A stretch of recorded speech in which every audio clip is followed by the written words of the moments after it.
नवंबर 2023 में हमारी party registered हुई। उसके बाद 40 मेंबर ऑफ पार्लियामेंट को मैदान में उतारी 2024 के चुनाव में। कुछ के पास हुए, कुछ के फेल हुए। हमारे जो कैंडिडेट थे उनके पर्चे, और जो पास हुए बड़ी बहादुरी से गाजियाबाद, दिल्ली की 2 सीटों पे, महाराष्ट्र में, कर्नाटक में, उत्तर प्रदेश में, हर जगह चुनाव लड़े। हम बहादुरी से लड़े और हमने सारी फॉर्मेलिटीज को निर्वाचन आयोग को पूरा किया। अभी 1 साल मेरी पार्टी को कंप्लीट हुआ है। हमने उपचुनाव में कैंडिडेट उतारे, हमने महाराष्ट्र के विधानसभा में भी कैंडिडेट उतारे। आज दिल्ली की विधानसभा में हमने 25 एवी फॉर्म टिकट वितरित किया जगह जगह पे। लेकिन कुछ कैंडिडेट ऐसे रहे जिनको पता नहीं था कि उनका वोटर आईडी कहाँ का होना चाहिए। दिल्ली के बाहर का था, इसके पर्चे रिजेक्ट हो गए, कुछ को वैसे रिजेक्ट हो गए। एक जो द्वारका 33 विधानसभा, मेहर चरण जिनका नाम है, जो हमारे बगल में बैठे हुए हैं, इनका पर्चा पास हुआ और हम इस द्वारका विधानसभा से 33 से बड़ी बहादुरी के साथ इनको लड़ा रहे हैं और ये लड़ भी रहे हैं। इनके बारे में मैं आपको बताना चाहूँगा कि इनका पहला चुनाव है। ये आते हैं जो झोपड़े हैं यहाँ पे, जो जिनकी समस्या दिल्ली के हर झुग्गी झोपड़े वाले हर लोग उठाते रहते हैं। तो सारे झोपड़े के लोग, सारे झुग्गी झोपड़े के लोग इनको प्यार करते हैं। और मुझे ऐसा आश्वासन दिया गया है उन लोगों से, जो मैंने इनकी रैली में, कल रैली किया, परसों रैली किया, उसके पहले इन्होंने अकेले रैली किया। तो मुझे ऐसा लगता है कि इनको जो गरीब तबके के लोग हैं ज़्यादा से ज़्यादा वोट करने जा रहे हैं। इन्होंने अपील भी किया लोगों के साथ, मैंने भी अपील किया कि 5 तारीख को जाइए सुबह से। जैसे पोलिंग बूथ पे आप जाते हो तो 7वां नंबर है इलेक्ट्रिक पोल का, मेहर चरण नाम है हमारे कैंडिडेट का। समाज विकास क्रांति पार्टी लिखा रहेगा, मेहर चरण का जी का नाम लिखा रहेगा। इलेक्ट्रिक पोल होगा 7वें नंबर पे। उसके सामने का बटन अगर आप दबाते हैं, मैंने ये अपील किया है कि अगर आप दबाते हैं तो मेहर चरण विजयी नहीं होते हैं, पूरा दिल्ली विजयी होता है, द्वारका विजयी होता है। क्योंकि एक अगर असेंबली में मेरा जाता है तो दिल्ली की पूरी आवाज, वो एक विधायक हमारे असेंबली में जाके दिल्ली के बारे में पूरी आवाज अपनी बुलंद करेगा और यहाँ की समस्याओं को देखते हुए दिल्ली की पूरी समस्याओं के ऊपर चर्चा करेगा। तो मैं असेंबली में इसको भेजना चाहता हूँ।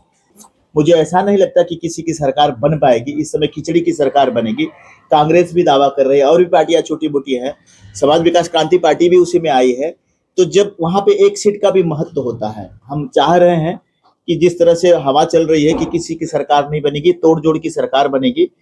एक विधायक जीता है कहीं कहीं और एक सांसद जीता है तो प्रधानमंत्री का दावेदारी किया है। अगर ऐसी सिचुएशन आती है तो मेहर चरण को हम उस रूप में देखना चाहेंगे कि अगर किसी की सरकार नहीं बनती है तो समाज विकास क्रांति पार्टी मेहर चरण को लेके जाके गवर्नर के पास पेश करेगी कि सरकार हम बनाएंगे तो हमारा सीएम मेहर चरण होंगे। एक भले ही सीट आती है, ऐसी कई बार ऐसी समस्याएं आई है और ऐसे एक सीट पे प्रधानमंत्री बने हैं, मुख्यमंत्री बने हैं। तो हम मेहर चरण को इस रूप में देखना चाहते हैं कि दिल्ली का सीएम बने। आपके एजेंडे क्या क्या होंगे सर?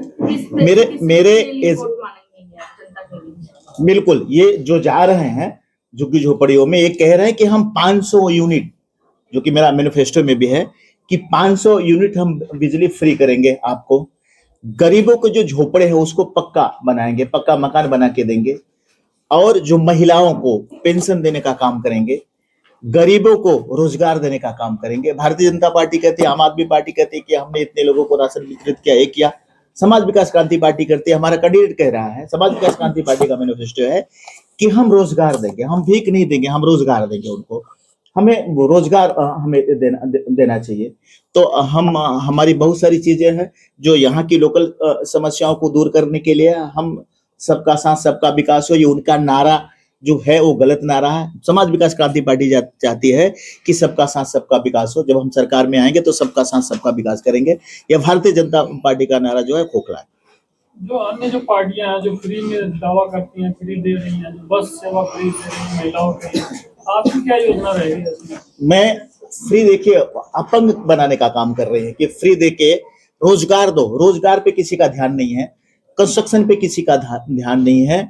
झुग्गी झोपड़ी में चले जाओ तो आप जैसे देखो, आप सुविधाओं को, जो नाली की व्यवस्था, पानी की व्यवस्था है, बिजली की व्यवस्था है, हम उनको फ्री बिजली की व्यवस्था इसलिए फ्री देना चाहते हैं, 500 यूनिट बिजली इसलिए फ्री देना चाहते हैं कि जिनके कम इनकम हो, हम बिल्कुल फ्री नहीं करना, जिनके कम इनकम हो, जो उस पैसे में अपना परिवार चला पाते हो, तो उनके लिए सुविधा है, पूंजीपतियों के लिए सुविधा नहीं है।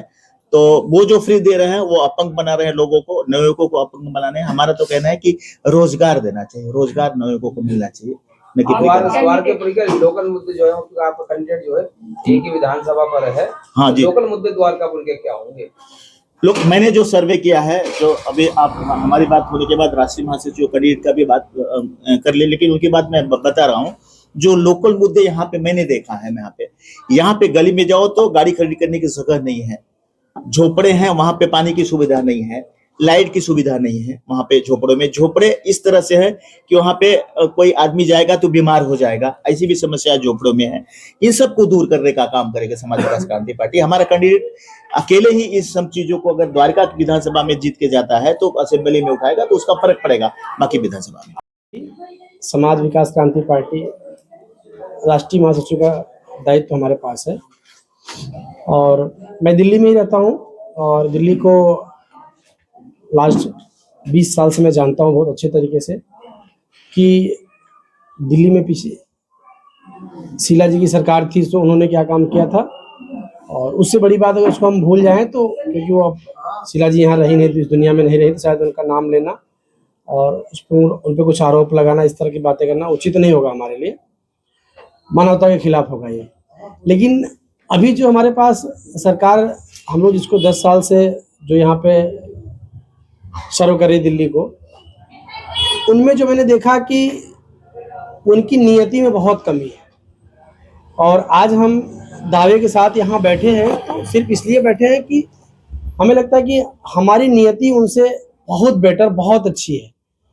क्योंकि जो उनकी नियति थी उसमें अगर सबसे बड़ी और अच्छी बात बताऊं अगर आपको, तो मुझे नहीं लगता कि अगर दिल्ली का कोई अगर एक रिक्शे वाले को भी अगर आप मुख्यमंत्री बना दोगे तो वो आदमी सत्ता में आते ही कुछ इस तरह काम करेगा कि हर घर में फ्री में शराब ही बंटवा देगा सबसे पहले। हमें लगता नहीं कि कोई इतना निकम्मा, इतना गिरा हुआ सोच, इतनी घटिया थिंकिंग का आदमी हो सकता है जो अपने आप को सो कॉल्ड पढ़ा लिखा बोलता हो और वो आदमी आते ही शराब के ठेके खोलना और एक पर एक फ्री देना। एक पर एक फ्री तो अच्छी चीजें दी जाती हैं, न कि शराब जैसी चीजें जिससे लत लग जाता है, जिससे युवाओं की जिंदगी बर्बाद हो सकती है, लोगों के मिशन विजन में काम करने से भटक सकते हैं लोग, लोगों का घर टूट सकता है, लोगों का परिवार बिछड़ सकता है, लोगों का एक्सीडेंट हो सकता है। शराब पीने से ये सारे काम होते हैं और वो मुख्यमंत्री जो अपने आप को सो कॉल्ड पढ़ा लिखा बताते हैं, वो यही काम सबसे पहले किया और बहुत धमाकेदार तरीके से किया, वो भी कोरोना काल में किया इस काम को।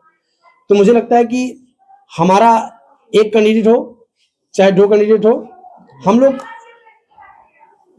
सत्ता मिलके बनाएंगे और जिसके साथ रहेंगे हम अपना मुख्यमंत्री बनाएं, या अगर मुख्यमंत्री नहीं बनाते भी हैं तो जिनको अपना समर्थन देंगे, जिनके साथ हम रहेंगे, कम से कम उनको इस तरह का घटिया काम तो नहीं करने देंगे। इस बात की गारंटी 100% हम दावे से कह सकते हैं, डंके की चोट पर कह सकते हैं, जो कि वो नहीं कह सकते। इसका अब जो उन्होंने पीछे किया है, उनके जो कर्तव्य रहे हैं उसको देखते हुए कभी ऐसी बातों का झूठ बोलने के लिए कोई आदमी कुछ भी कहे। स्कूल हमने जिंदगी में अपनी पहली बार ऐसा शिक्षा क्रांति देखा कि जो आदमी बिना एक भी स्कूल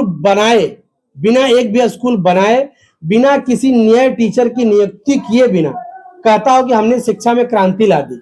बताइए, आपने विद्यालय बनाए नहीं, आपने कोई टीचर की भर्ती की नहीं, जो टीचर संविदा में थे उनको परमानेंट किया नहीं, उसके बावजूद भी आप ये कहते हैं कि मैंने शिक्षा में क्रांति ला दी। अब सोचिए, दिल्ली की जनता क्या, पढ़ी लिखी जनता क्या इतनी नासमझ है कि जो आदमी कोई काम नहीं किया और कहता है मैंने इस शिक्षा में क्रांति ला दी, मैंने ये काम कर दिया, तो क्या दोबारा उसको वोट देगी? हमें लगता नहीं कि कोई जनता उसको वोट देने वाली है।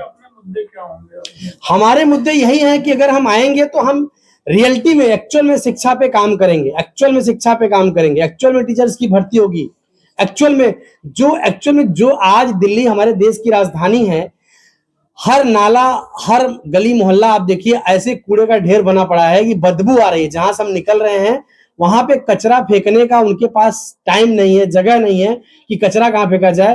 तो हम एक्चुअल में नाला गली मोहल्ला को साफ सुथरा रखेंगे, एक्चुअल में सड़क बनाएंगे। जो दिल्ली में पिछले 10 सालों में एक भी सड़क नहीं बनाई, सारे गड्ढे ऐसे रह रहे हैं, पानी भरता है, लोग गिर के मर जाते हैं गड्ढों में, ऐसी हालत कर रखा है। राजधानी है, अगर कोई दूसरे देश का आदमी अगर हमारे यहाँ आके थोड़ा सा भी अगर मेन रोड से ऑफ रोड चला जाएगा तो वो समझ जाएगा कि ये दिल्ली है, ये कोई गांव है, वो भी सबसे गया गुजरा गांव की तरह वो दिखाना चाहते हैं। और वो सो कॉल पढ़ा लिखा आदमी जो कहता है मैं बहुत पढ़ा लिखा मुख्यमंत्री हूं, वो।